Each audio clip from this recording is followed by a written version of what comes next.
couple of lovely coffees first and then out in the sunshine. We thought we'd just go for a little towpath walk along the road up to Nantwich and see what's going on. We'll have a walk round to the facilities and that, why it's a glorious autumn day.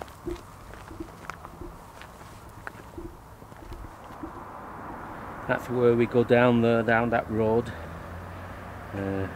just down the steps at the side. And we've got a lovely pub down there called the Black Lion. And then in town we've got our restaurant, what we love, the Italian, Romazino's. That was a gorgeous meal today, It's wasn't it? absolutely delicious. Absolutely. Yeah, I like it round here. Very nice.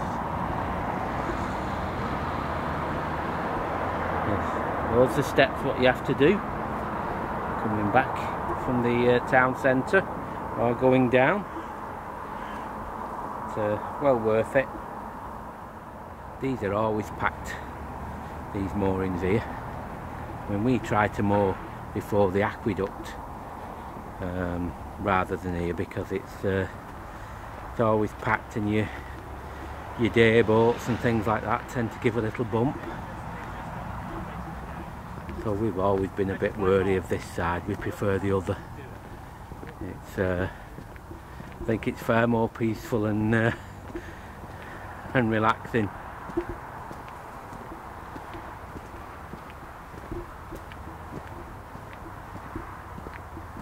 Yes, it's never empty here, is it? No, Never it's empty. full of people.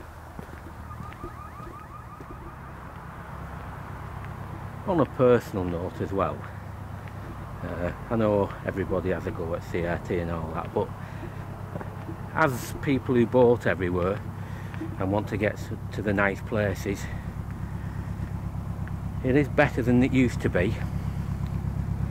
You know, once upon a time you used to get groups and groups of boats, you know, they'll just moor in the prime locations, stay there for days and days on end, and all the leisure boaters and that, or anybody on the hire boats, couldn't get in, and they couldn't moor up in these places. So that's one thing I agree with you. In prime moorings you've got to have limitations, because it's unfair for everybody, because you shouldn't be allowed to stay on moorings too long and just build up basically as though it's your manor or your patch. Everybody's entitled to share the canal towpath, in premium areas particularly. Well, these are scattered everywhere. Very nice carvings. It just makes things look a bit different.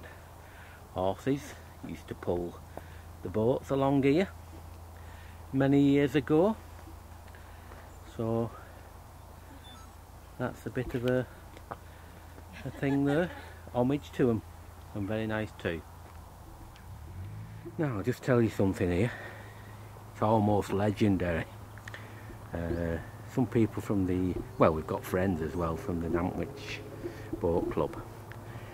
This little gap here, what you're looking at, what narrows, but leave it or not, 2 narrowboats came through. I mean, they crunched each other, but they went through, they got through that gap. Nobody could believe it, and looking at it, neither could I. But it is well known, isn't it? It is, yeah. They watched it happen. Yeah, they watched it. But unbelievable. They wouldn't give way, neither one would give way. No. Anyway, we'll carry on a bit now. I think we're going to have decided, after our little walk, we're going to have a walk down, I think it's called Basin End. I think we're having a coffee or something, or ice cream. Yeah, or both. Or both, yes. We'll go and have a walk down there.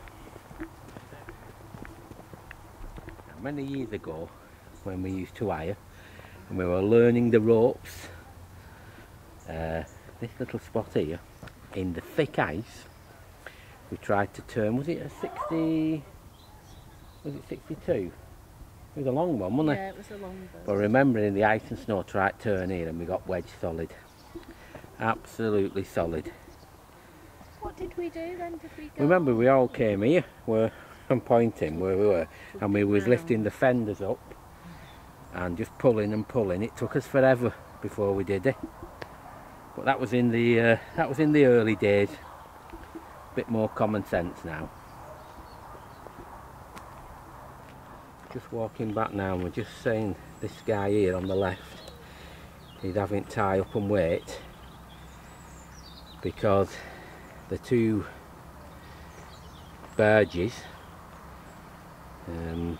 they've took up the water points, and only one boat can fit now, and it's awkward to get into if you're coming, you know, coming down. Yeah, I don't know, no respect sometimes, and that is even the blinking contractors for CRT. We just noticed this in the sunshine as we're walking along.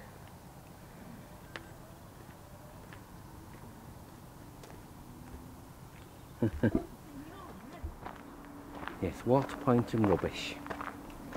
So 70 foot of it's been removed now, if you look.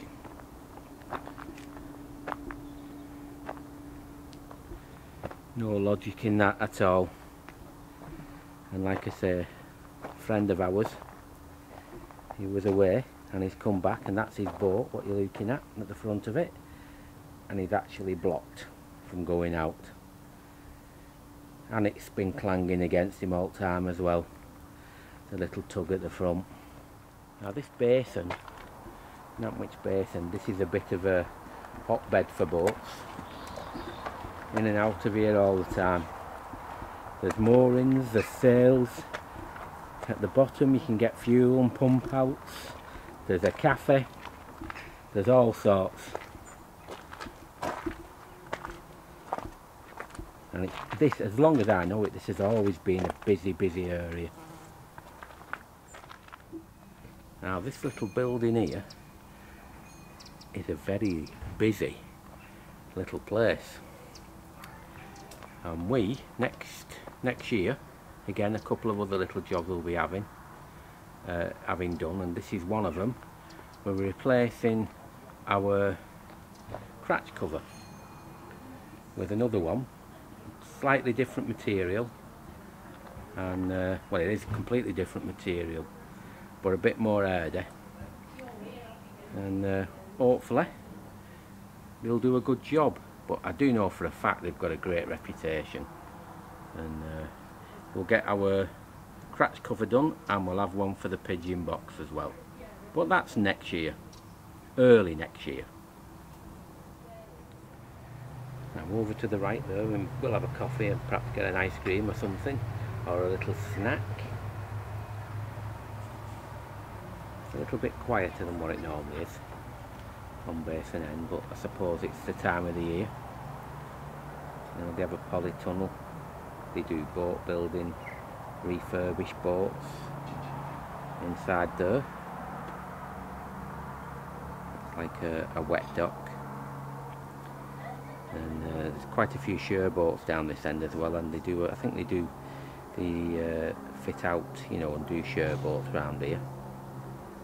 And like we say, in the corner got the pump out and the diesel, and you can come down here and get served whenever you want. Like I say, it's really quiet than normal. Normally it's quite manic with boats going out of here all the time, particularly the shore ones. Time for a lovely cup of coffee before we make our way back to the boat. See you next time. Ta-ra!